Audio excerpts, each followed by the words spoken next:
নমস্কার। সাধারণত আমি ভিডিও করি না, তবে আজকে এই অঙ্ক পরীক্ষা দেখে একটি ভিডিও করার ইচ্ছে জাগলো।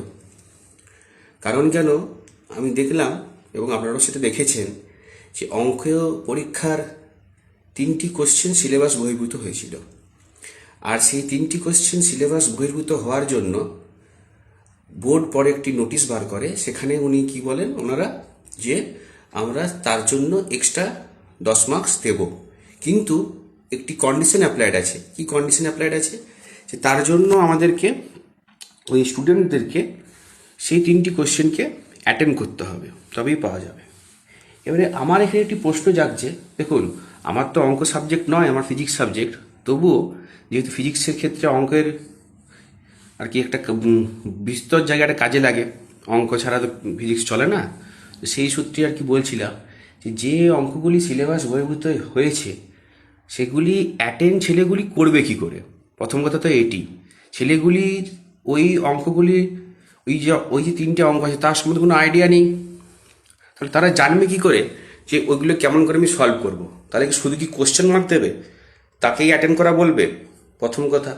দ্বিতীয় কথা, যদি আমরা থাকতাম, যদি আমি এই পরীক্ষাটা দিতাম, আমি যদি দেখতাম যে আমার কোশ্চেনটি কমন নেই বা কোশ্চেনটি একটু কেমন কেমন লাগছে, আমি কি সহজভাবে কি তাকে অ্যাটেন্ড করতাম? করতাম না তো।